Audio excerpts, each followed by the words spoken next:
Hey, what's up guys, my name is Skymur and today I'm here on PlebTech just to do a comparison video between the Shadowplay software, which comes with NVIDIA drivers. So yeah, we're going to go through the pros and cons of that, and then we're going to do, that's going to be in the conclusion, and it's up against Action.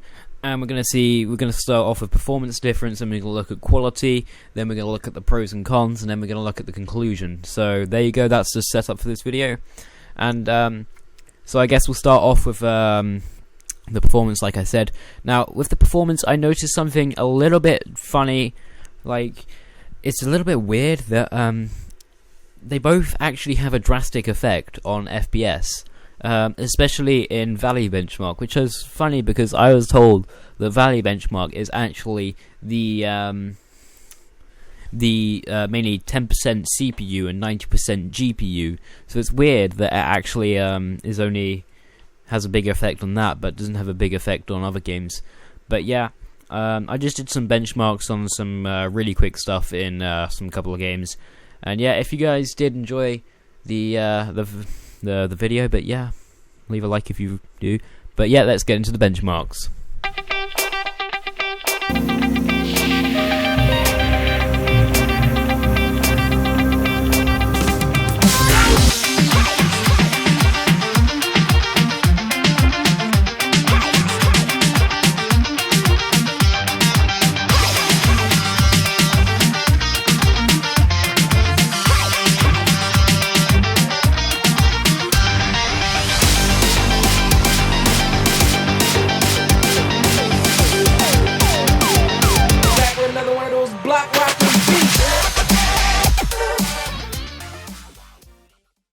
So now, guys, we're going to take a look at the video quality of this of the two pieces of software. We're going to take a look at Shadowplay, and then we're going to take a look at Action. Then we're going to take a look at them side by side. This is going to be a clip from Just Cause 3. I took it with both of them, so it's the exact same gameplay, just different recording software.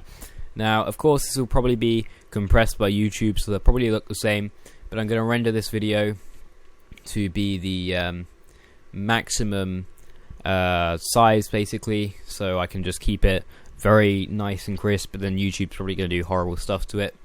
But oh well, I'm going to try anyway. And so I'm going to try and do a comparison side by side as well, so yeah, stay tuned, and we'll get into the, I guess, graphical side of things now.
Area is restricted.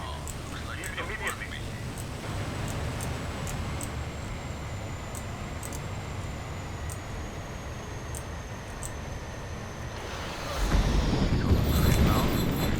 Choppers are inbound.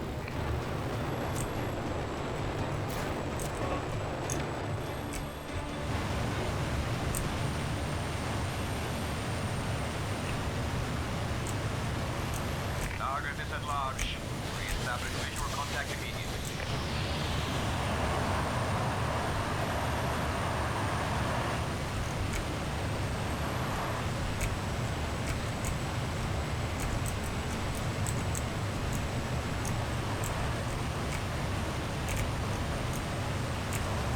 This area is restricted. Unable to locate target.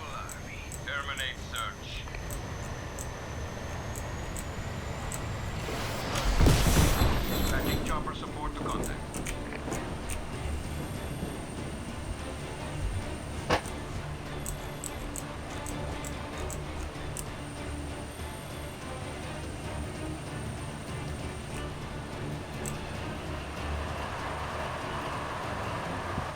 advise that chopper support is approaching your location.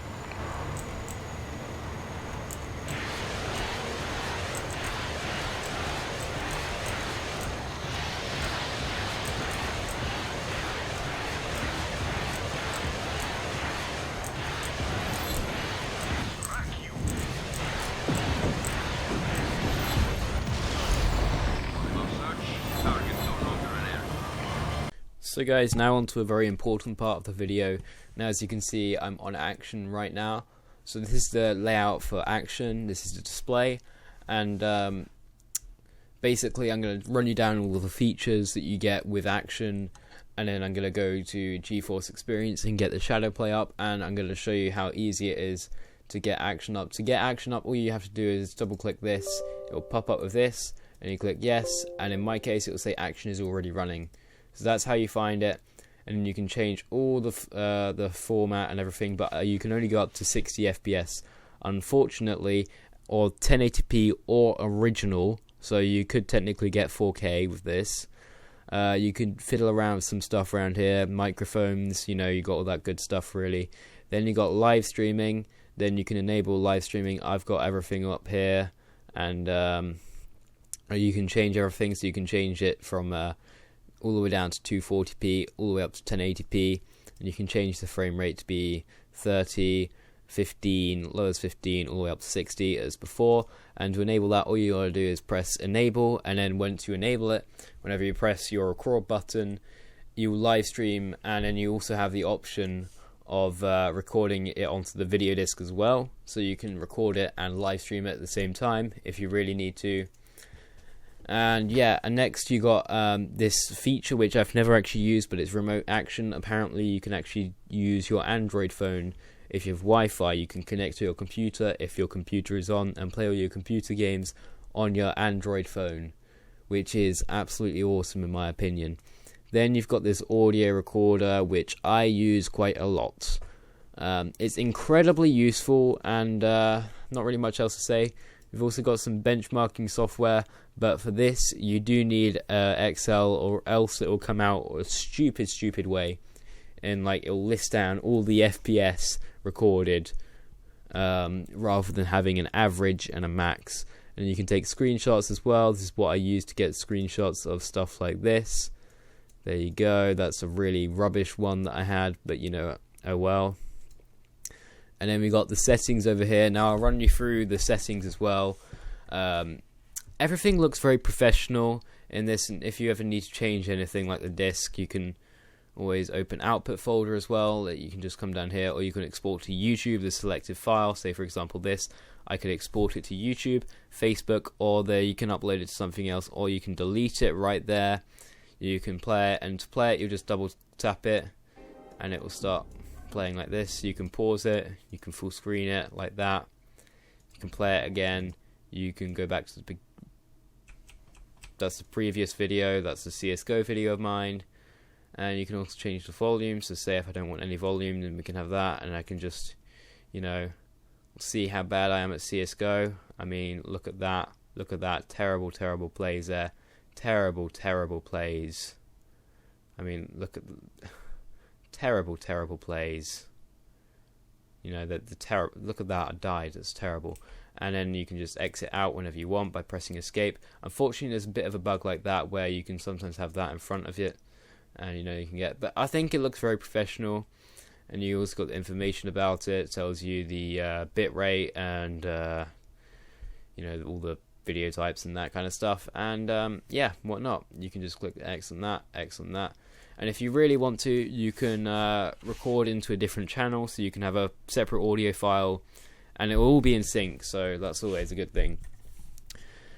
And through the settings, you got video settings. You can change this video quality. You can have high, that, whatever that is, I don't really know much about this. You can have overlays on this. That's something that I think you can have on Shadowplay. You can also have your camera on if you want, if you have one, and just do that all pre-game instead of having to do it afterwards. And then we have, you know, audio settings, and you can choose different ones. And say if I was to choose this crappy headset mic, then I could use that one instead. And And then we have the HUD. You know, you can just choose where it gets displayed on the screen. That's this thing up here, which I think actually looks pretty good, except for it takes up a bit of space. That's my only gripe with it. And then, you know, export settings and whatnot. Now, here are the settings where you can just change the hotkeys for everything. I like to have print screen as my record button since it makes sense to me. Not many people do this, but, you know, I'm just weird like that, so I like to do it that way. And whatnot. But now, enough of action. Let's go and take a look at GeForce Experience, which we'll find Shadowplay when we get in. And sorry it takes a little while, but action takes a little while as well, but I don't think it quite takes this long. But it's just loading up everything. There you go, you got your drivers that you can upgrade to, but instead we're going to go to Shadowplay up here. That's easy to get to. You can turn it off by clicking that button, turn it on by that. And I don't really know much about how to use it, but you can change audio settings, and you have to go to settings here. That'll take you to these other settings, which is confusing for me. I want to know how I can change the microphone setting, but I think I'll just have to do that on the motherboard thing here. And if we just open up this, yeah, I think you just have to change it here, which kind of sucks because it's not very good. My last one was better. You can use Sound Blaster, I'm pretty sure. Device not okay. Well, never mind. Here we go. Whatever this is, Sound Blaster Cinema 2, whatever. Go away. I don't care. We'll just change everything in here. Like you can change whatnot settings in your motherboard's thingy. Yeah, sound card. There we go. And you can just change like preferences. You can change where it goes to. This is the folder. It's very easy. Now, one of the things I do like about this is they separate it into folders for the games, whereas Action does not. They put it all in one place. Look, if we go here, and I'm pretty sure I save them. Where do I save them? We'll just have to exit out of there. We'll have to open output folder. Look, it just has them all like this. And if you think about how many files of these, that's 25 gigabytes right there. We'll try and see how much it is in total. We can't get it from that angle apparently. But yeah, if we do that, that's 31.7. That's enough to be something like GTA, not quite GTA, but something like that. But there you go, that's just the rundown for how they all look and everything. And you can also change the settings here, so you can change it so it only works in games. You can change it so it records the whole screen, or you can change it so it records a cropped certain amount of the screen. And yeah, so there's a few more features on here that Nvidia does not have, which is probably where you pay the premium for, but I don't know. So guys, in conclusion, I think that Action has more functions and almost is a bit more user friendly in my opinion. I got to grips with it a lot faster than I got to grips with Shadowplay, and there's also a lot more functions on Action. That being said, with Action you do have to pay for it. It is not a free product. It's about £29 for the standard version, and if you want the commercial version, which is the one that you're legally allowed to make money from by using for YouTube videos, it's £34. So I mean, I guess it's not too bad comparing it to stuff like Adobe products, but it is pretty pricey compared to its competitor Shadowplay, which is free.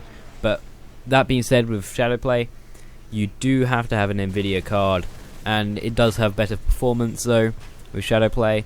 And then I want to add Raptor in here pretty quickly. Raptor has live streaming just as well as Action. It's kind of like Action, just with more cut down action, less features, but then again you got a little bit of performance drop. It's just in between Shadowplay and Action. But the reason why I didn't add it in here is because I had so many bugs with it. It was just too unplayable. So for me, I think Raptor is put at the bottom because the bugs that I have with Raptor, which just really lets it down, because it's actually a marvelous piece of software and it's brilliant. It's like the great midway software between Action and Shadowplay. Now, Shadowplay, you do need to have an NVIDIA GPU, but this being said, I do think if you're looking at getting something like a 380 or a 960, but your video recording, I might possibly say go for the 960 for Shadowplay, because there's less FPS drop. But for any other gamer, there's no point in getting a 960 since it's not as good. And also, I'm assuming if you're going to be recording gameplay, you want to be doing stuff like rendering and that kind of stuff, and that will benefit from CUDA. But I'm not trying to defend NVIDIA for making some not great products, because I'm pretty disappointed with the fact that they still haven't labeled the 970 as a 3.5 gig card when it is 3.5 gigs. Now, I went out and bought a 970 not too long ago, to many people's disbelief, and they were really angry at me. They were raging and whatnot, saying, you should go think about what you've done, maybe you should go think about doing this stuff. And no, I mean, yeah, well, whatever. But like I said, in conclusion, if you need the functionalities of Action, which most people don't, like live streaming, recording the voice, benchmarking, and also just that kind of like smooth, just nice layout for it that just looks very, very clean and almost like an Adobe product, but not quite. And it's got like a big red button which you can press to record and stop recording.